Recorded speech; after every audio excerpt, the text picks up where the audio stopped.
Армысыздар, құрметті Әл-Фараби атындағы Қазақ ұлттық университетінің барша білім алушылары. Сіздерді университеттің сұңқар студенттер мен магистранттар кәсіподағының мерейлі мерейтойымен шын жүректен құттықтаймыз. Сұңқар көптеген жылдар бойы студенттердің игілігі үшін табысты және жемісті жұмыс жасап келе жатқан ұйым. Ендеше ел мерейін үстем ететін кемел жетістік шыңының биік белестерінен көріне беріңіздер. Сіздерді Мұхтар Әуезов атындағы Оңтүстік Қазақстан университетінің барша жастары атынан құттықтаймыз.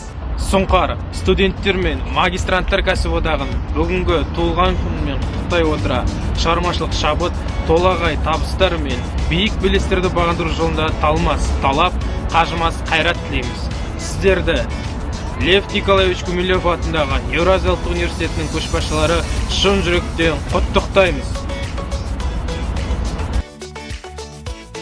Құрметті Әл-Фараби атындағы Қазақ ұлттық университетінің Сұңқар студенттер мен магистранттар кәсіподағы 22 жылдық тарих, өте үлкен уақыт. Осы уақытта жасаған жұмыстарыңыздың жемісін көріп, енді болашақта жасайтын жұмыстарыңыздың қызығын көріңіздер. Бар жақсылық тілеймін. Береке, мереке мол болсын, еліміз тыныш, жұртымыз аман болсын. 22 жылдық мерейтойларыңызбен шын жүректен құттықтаймыз. Ең байтақ қазақ көгінде тек қана биікке самғай беріңіздер. Құрметті сұңқарлықтар, еліміздің болашағы, ертеңгі ел үмітін ақтар жастар. Бүгінгі мерейтоймен шын жүректен құттықтаймын. Биік белестерге жете беріңіздер.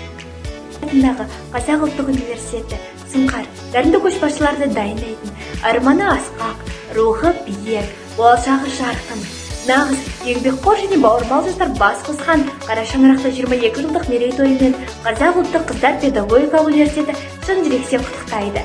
Ең байтақ қазақ жерінде биікке самғай беріңіздер. Қазақ ұлттық университетінің жалынды жастарын, сұңқарларды, кәсіподақтарыңыздың туған күнімен құттықтаймыз. Мерейлеріңіз үстем, мәртебелеріңіз биік болсын. Сұңқардай биікке самғай беріңіздер. Сіздерді құттықтаған Абай атындағы Қазақ ұлттық педагогикалық университеті. Сіздерді мерейтойыңызбен құттықтаймыз.